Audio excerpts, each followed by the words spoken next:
দিয়েও বলবো।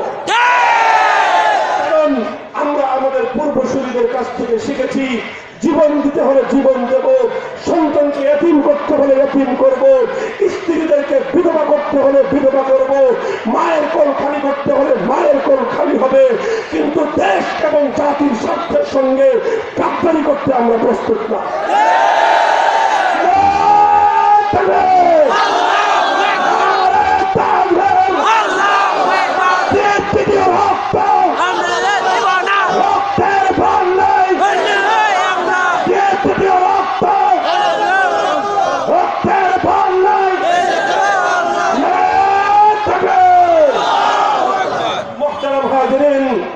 আজ নরেন্দ্র মোদী তার সাম্প্রদায়িক বিভিন্ন পদক্ষেপের কারণে আমরা বাংলাদেশের মুসলমানরা উদ্বিগ্ন এবং উৎকণ্ঠিত।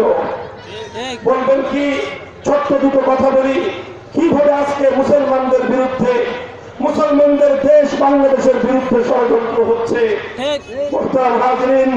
সাম্প্রতিক সময়ে দুটি বিল তারা পাশ করেছে নরেন্দ্র মোদী সরকার। একটা বিলের নাম হলো এনআরসি, আর একটা বিলের নাম হলো সিএবি। এনআরসির মাধ্যমে তারা তাদের দেশের জাতীয় নাগরিকত্ব আইন করেছে। তাদের দেশের নাগরিকত্ব আইন নিয়ে আমার কোনো কথা বলবার ইচ্ছা নাই, কিন্তু তার নাগরিকত্ব আইনের মাধ্যমে যখন বাংলাদেশকে, আমার মাতৃভূমিকে ক্ষতিগ্রস্ত করতে চায়, তখন তার বিরুদ্ধে সোচ্চার কণ্ঠে প্রতিবাদ জানানো আমার ইমানি দায়িত্ব।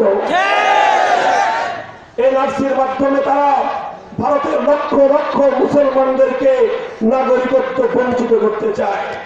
এই হলো এনআরসির মূল কথা। লক্ষ লক্ষ ভারতের আদিবাসী মুসলমান যারা শত শত বছর ধরে যাদের পরিবার ভারত ভূখণ্ডে, সেই সমস্ত মুসলিম নাগরিকদেরকে ভারত থেকে উচ্ছেদ করবার পায়তারার নাম হলো এনআরসি। এতে এনআরসির মাধ্যমে এক ফিরে তারা দুই পাখি শিকার করতে চায়।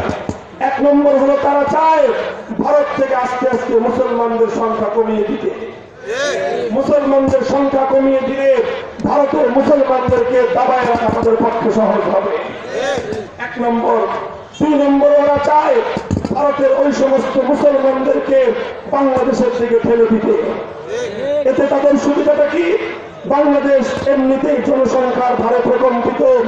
যদি আরো লক্ষ লক্ষ ভারতের মুসলমানদেরকে বাংলাদেশের দিকে ঠেলে দিতে পারে, তাহলে এই সমস্ত লক্ষ লক্ষ ভিটেমাটিহীন, ঠিকানাবিহীন, সহায় সম্পদহীন এই ভাসমান মানুষগুলো যদি বাংলাদেশে ঢুকে, বাংলাদেশে তার অর্থনৈতিক, সামাজিক, রাজনৈতিক সর্বদিক থেকে একটা বিশৃঙ্খলা সৃষ্টি হবে। এভাবে বাংলাদেশের অগ্রগতি আর উন্নতি বাধাগ্রস্ত করতে চায়। মোহতারাম হাজির, আপনারা জানেন ইতিমধ্যে মায়ানমার থেকে প্রায় 9 লক্ষ রোহিঙ্গা মুসলমানদেরকে ওরা জোর করে তাদের হাজার বছরের আদি নিবাস থেকে উচ্ছেদ করে বাংলাদেশের দিকে ঠেলে দিয়েছে। বাংলাদেশ মানবিক রাষ্ট্র হিসেবে মুসলিম ভাই বোনদেরকে আমরা বরণ করে নিয়েছি, আমরা তাদেরকে আশ্রয় দিয়েছি ঠিক, কিন্তু এই কারণে বাংলাদেশকে অনেক চড়া মাসুল গুনতে হচ্ছে। 9 লক্ষ মানুষ উদ্বাস্ত অবস্থায়, ঠিকানাবিহীন অবস্থায়, মাথা গোজবার ঠাইবিহীন অবস্থায়, কোন ধরনের তাদের মাটি ছাড়া ভাসমান মানুষ 9 লক্ষ মানুষ যদি একটা এলাকায় থাকে, সেই এলাকার পরিবেশ কতটা খারাপ হতে পারে আপনারা কল্পনাও করতে পারবেন না।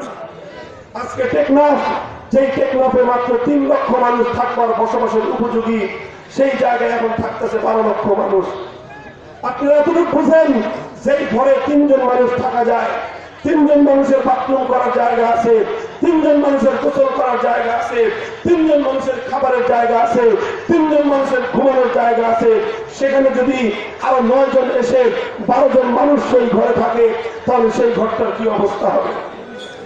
একদিন, 2 দিন, 3 দিন থাকা যায় কষ্ট করে, কিন্তু এভাবে বছরের পর বছর যদি 3 জনের জায়গায় 12 জন থাকতে হয়, তাহলে পরিবেশ নষ্ট হবে কি হবে না? একদিকে সাম্রাজ্যবাদী ভারত, চায়না, আমেরিকা, মায়ানমার মিলে রোহিঙ্গার লক্ষ লক্ষ মুসলমানদেরকে বাংলাদেশের দিকে ঠেলে দিয়েছে। আবার এখন এই আপনার বাংলাদেশের এই অঞ্চলের পশ্চিমবঙ্গ থেকে আসাম থেকে, মেঘালয় থেকে, ত্রিপুরা থেকে, এই সমস্ত অঞ্চলগুলো থেকে লক্ষ লক্ষ মুসলমানদেরকে বাংলাদেশে ফেলে দেওয়ার পায়তারা করতেছে। এর মাধ্যমে বাংলাদেশকে ক্ষতিগ্রস্ত করাই তাদের উদ্দেশ্য। তাদের দাবি কি? তাদের দাবি হলো এই মুসলমানরা বাংলাদেশ থেকে গিয়ে ভারতে বাসা বাড়ি বানিয়ে থাকতেছে। অথচ এইরকম কথা, এর চেয়ে হাস্যকর অযৌক্তিক কথা পৃথিবীতে আর হতে পারে না। বাংলাদেশ থেকে মুসলমানরা এত সুন্দর দেশ ছেড়ে ভারতে গিয়ে বাসা বাড়ি বানিয়ে থাকবে, এটা চিন্তা করলে কোনো পাগলও বিশ্বাস করবে। কথা বলেন ঠিক না ঠিক? সাধারণ যুক্তি, কমন সেন্সের ভিত্তিতে আমি বলি, বাংলাদেশ থেকে মুসলমান ভারতে গিয়ে বাসা বাড়ি বানিয়ে থাকবে, কারণটা কি? এদের মাথা কি খারাপ হয়েছিল? কথা বলেন। বলবেন হুজুর কেন? আমি একটু কথা বলি, বুঝাই আপনাদেরকে। আজকে বাংলাদেশের মানুষ অনেক উন্নত রুচির মানুষ। বাংলাদেশ, সারা বাংলাদেশ আমি সারা দেশে ঘুরি, দেখি একেবারে নিভৃত গ্রাম অঞ্চলের মানুষের বাসা বাড়ি টিনের ঘর, কাঁচা ঘর, কিন্তু রুচিশীল হওয়ার কারণে তাদের টয়লেট বাথরুম গুলো মাশাআল্লাহ পাকা। শুধু পাকা নয়, অধিকাংশ জায়গায় টাইলস ফিটিং করা। এদেশের মানুষ এতটাই রুচিশীল, তারা কাঁচা ঘরে থাকতে পারে, টিনের ঘরে, ছোলের ঘরে থাকতে পারে, মাটির ঘরে থাকতে পারে, কিন্তু তাদের বাথরুম গুলো সুন্দর ঝকঝকে পরিচ্ছন্ন। এরা টাইলস ফিটিং করা বাথরুমে টয়লেট করে। কথা বলেন। বাংলাদেশের 70 থেকে 80% 90% মানুষ টাইলস ফিটিং করা বাথরুমে বাথরুম করে, আর ভারতের 50% মানুষ টাইলস ফিটিং তো দূরের কথা, পাকা বাথরুম তো দূরের কথা, কাঁচা বাথরুমও নাই। 50% মানুষ রাস্তাঘাটে, রেল লাইনের পাশে, রাস্তার পাশে, ক্ষেতের আইনে বসে বেটা বেটি একসঙ্গে ন্যাংটা হয়ে থাকে। এই হলো ভারতের অবস্থা। এটা আমি বানায় বলতেছি না, ভারতের প্রকৃত অবস্থা এটা। যারা সামাজিক যোগাযোগ মাধ্যমে দেখেছেন, ওখানে এখন সচেতনতা চলতেছে, জনগণকে জনসচেতনতা চলতেছে, স্লোগান আবিষ্কার করছে ভারতীয়রা, রাস্তাঘাটে হাঁটবো না, দেশের বদনাম করবো না। কথা বলেন। বাংলাদেশের মানুষ যেই যুগে টাইলস করা বাথরুমে তারা পেশাব পায়খানা করে, আর ওই যুগে তারা জঙ্গলে, রাস্তাঘাটে, ক্ষেতের আইরে হাঁটস। তাহলে আমার দেশের মানুষের কি কারণে কি থাকা পড়ছে? টাইলস ফিটিং করা বাথরুম বাদ দিয়ে তোর জঙ্গলে হাঁটতে যাবে? কথা বলেন ঠিক না বেঠি? বাংলাদেশের মানুষ ওদের দেশের মানুষের চেয়ে খায় ভালো, আমাদের খাবারের মান ভালো। আপনি যে কোনো একটা গরিবের ঘরে যদি মেহমান হন, আপনাকে 3 পদ দিয়ে খাওয়াবে। আমি ভারতের বিভিন্ন শহরে শহরে গিয়েছি, ওই সমস্ত শহরে আপনি মেহমান হলে 2টো বাবুল বিস্কুট দিয়ে বলবে সবটুকু কিন্তু খেয়ে যাবে। আপ্যায়ন করবে কয়টা বিস্কুট? 2টা বিস্কুট। এই হলো তাদের সেখানকার জীবনযাত্রার মান। বাংলাদেশের মানুষের কাপড় চোপড় উন্নত মানের ওদের দেশের তুলনায়। বাংলাদেশের মানুষের মাথা পিছু আয় ভালো, বেশি ওদের দেশের তুলনায়। বাংলাদেশের মানুষের গাড়ি ঘোড়া উচ্চারণ সফর করবার মান ভালো ওদের দেশের তুলনায়। তাহলে এবার বলেন, এই যে দেশের মানুষ খায় ভালো, থাকে ভালো, পরে ভালো, চলে ভালো, এমনকি টয়লেট করে ভালো, সেই দেশ থেকে মানুষ ওদের দেশে যাবে, কোনো কারণ থাকতে পারে না, চুক্তিসম্মত কোনো কারণ নাই। তাহলে এটা নরেন্দ্র মোদীর ষড়যন্ত্র, শুধুমাত্র ভারতকে মুসলিম শূন্য করতে চায়। এর নাম হলো এনআরসি। 2 নম্বর হলো সিএবি। সিএবি মানে হলো তারা বলতে চায় বাংলাদেশ থেকে সংখ্যালঘুরা নির্যাতনের শিকার হয়ে নাকি ভারতে চলে যায়, এজন্য ভারত এই সংখ্যালঘুদেরকে সহজে নাগরিকত্ব দিবে, কিন্তু কোন মুসলমান গেলে সহজে নাগরিকত্ব দিবে না।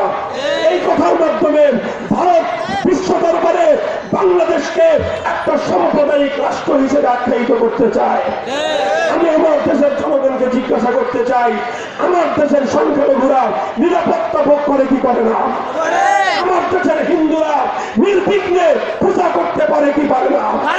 আমার দেশে ভারতের হিন্দু বৌদ্ধ খ্রিস্টান সংখ্যালঘু জাতিগুলো ব্যক্তিগত পারিবারিক ব্যবসায়িক জন মত ইজ্জত আব্রু ধর্মীয় স্বাধীনতার অধিকার ভোগ করে কি করে না? শুধু করে তাই নয়, বরং মুসলমানদের চেয়ে অনেক বেশি করে। 300 মুসলমানের জন্য একটা মসজিদ থাকলে সেখানে 3 জন হিন্দুর জন্য একটা মন্দির আছে। যেখানে বাংলাদেশের সংখ্যালঘুরা এত সুবিধা আছে, সেই বাংলাদেশকে নরেন্দ্র মোদী আজকে বিশ্ব দরবারে একটা সাম্প্রদায়িক দেশ হিসেবে আখ্যায়িত করে আমার দেশের ভাব মর্যাদা কলঙ্কিত করবার চেষ্টা করছে।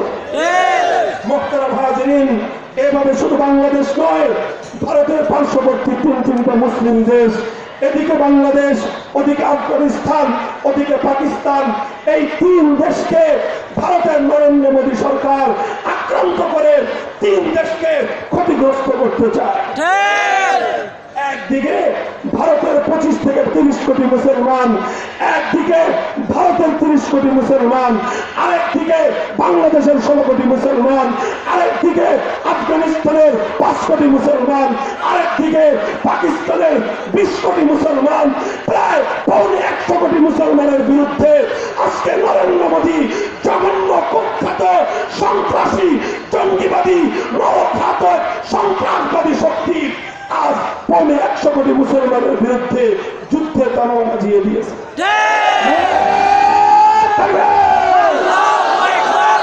নদীর আগমন রূপে দিলে জনগণ, নদীর আগমন রূপে দিলে জনগণ, নদীর আমরা নদীর তুই গেলে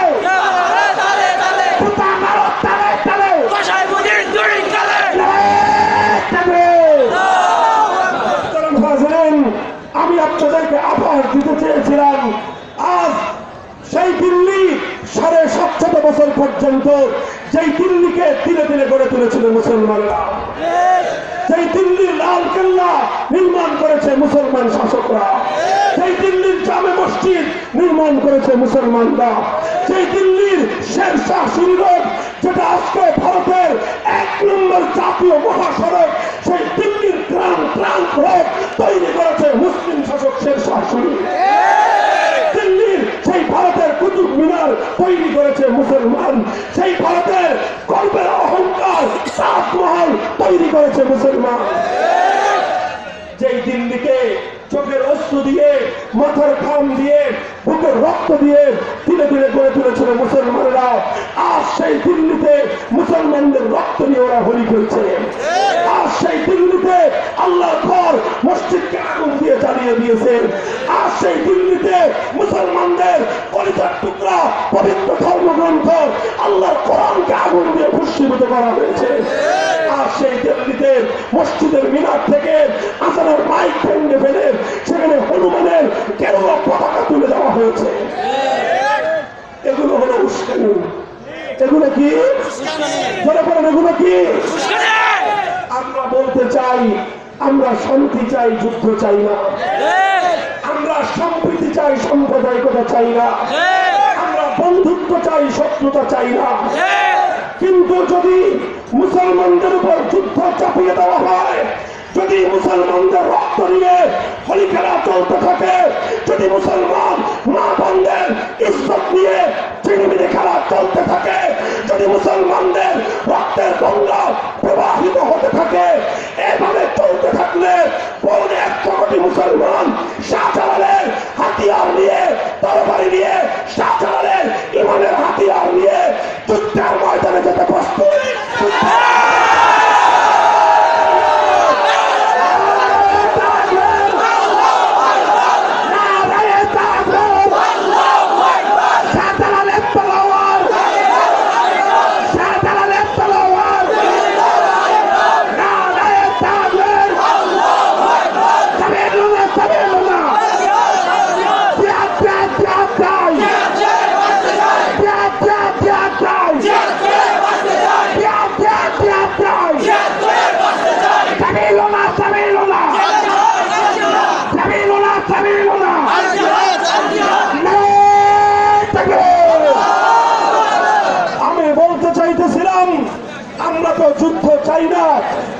নরেন্দ্র মোদী যুদ্ধের দামামা বাজিয়ে দিয়ে আমার নবীর ভবিষ্যৎবাণী বাস্তবায়নের পথ খুলে দিচ্ছে। আল্লাহর নবী যে বলেছিলেন ভারতবর্ষে যুদ্ধ হবে গজওয়াতুল হিন্দ, আজকে নরেন্দ্র মোদী সেই গজওয়াতুল হিন্দের দামামা বাজিয়ে দিয়েছে।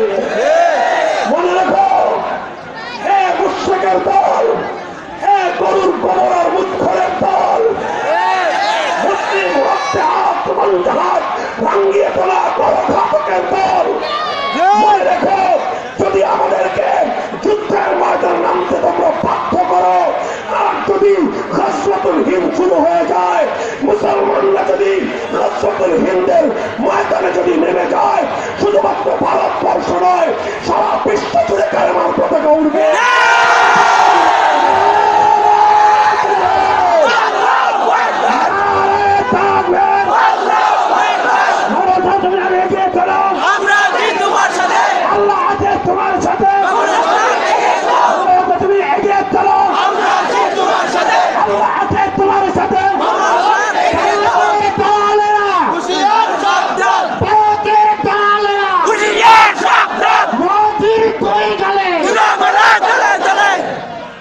মোহতারাম হাজির, আমার কথা শেষ। আমি আপনাদেরকে একটা মেসেজ দেওয়ার চেষ্টা করলাম। সেই মেসেজটা হলো এই, সারা দুনিয়াব্যাপী ইসলামের বিজয়ের দিন ঘনিয়ে আসছে। আফগানিস্তানে তার আলামত দেখা যাচ্ছে, ভারতবর্ষ জুড়ে তার লক্ষণ দেখা যাচ্ছে, তুরস্কে রজব তাইয়েব এরদোগানের মাধ্যমে তার আলামত দেখা যাচ্ছে। এভাবেই দিকে দিকে মুসলমানরা জেগে উঠছে।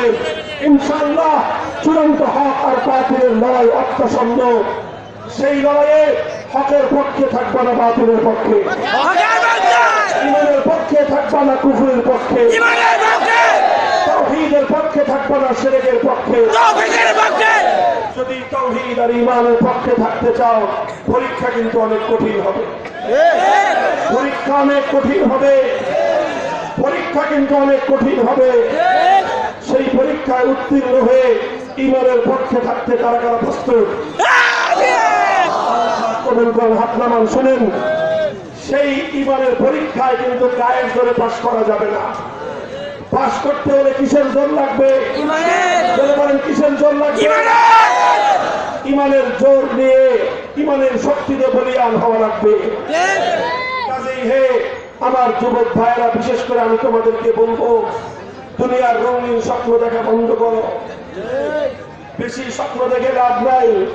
ওই যে করোনা ভাইরাস সারা দুনিয়া কাঁপায় তুলতেছে, একটার পর একটা বিপদ আসতে থাকবে, কিয়ামত ঘনে আসতেছে। কাজেই এত স্বপ্ন টপ্ন দুনিয়া দেখে লাভ নাই। তুমি নিজেকে প্রস্তুত করো আপনার সৈনিক হিসেবে, ইমানের শক্তিতে নিজেকে বলিয়ান করো। ইমানের শক্তিতে বলিয়ান করবার জন্য দুটো হাতিয়ার প্রয়োজন। নামাজের হাতিয়ার আঁকড়ে ধরো, আল্লাহর কোরআনকে বুকের সঙ্গে জড়িয়ে ধরো। প্রস্তুত আছো তো ইনশাআল্লাহ? আর মনে রাখবে, হক আর বাতিলের যে চূড়ান্ত লড়াই হবে, সেই লড়াইয়ে হকের ঝান্ডাবাহী নেতৃত্ব দিবেন তারাই যাদের বুকে আসমানি ওহীর ইলম থাকে। কাজেই যাদের কাছে কোরআনের ইলম আছে, যাদের কাছে নবীর সুন্নাহর ইলম আছে, তাদের পক্ষে আসমানি ওহীর ইলম আছে, তারাই হকের পক্ষে ঝান্ডা হাতে নেবে। যুব সমাজ, তোমাদের প্রতি আমার পয়গাম হলো, আলেম সমাজের সঙ্গে সম্পর্ক মজবুত করো। ষড়যন্ত্র চলছে জাতিকে আলেমদের থেকে বিচ্ছিন্ন করা। খবরদার এই ষড়যন্ত্র বাস্তবায়ন হতে দেবে না। আলেমদেরকে নিজেদের নেতা হিসেবে গ্রহণ করে নাও। আলেমদের নেতৃত্বে সমাজ পুনর্গঠন করবার জন্য প্রস্তুতি নাও। আসমানি ইলমের ওহী, আসমানি ওহীর ইলম ছাড়া বাকি যারা আছে, যারা ইলমের সঙ্গে নাই, যারা ইলমের পথে নাই, যারা ঈমানের পথে নাই, যারা তাকওয়ার পথে নাই, তারা দেশ জাতি উম্মার সঙ্গে তারা বিশ্বস্ততার পরিচয় দিতে পারবে না।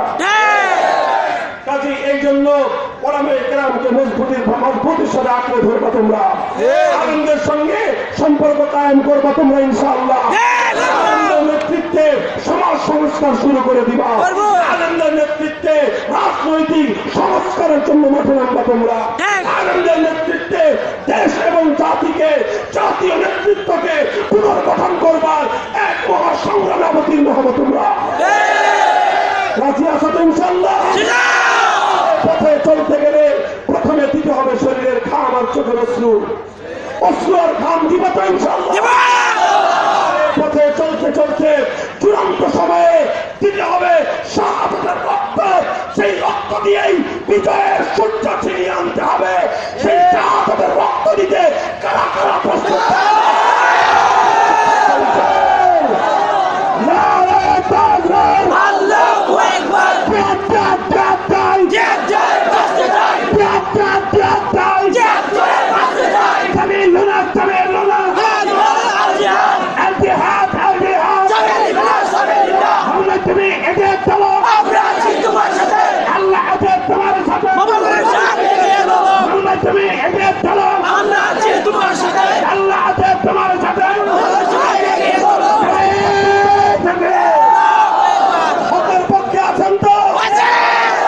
জীবন দিতে হলে জীবন দিবেন তো?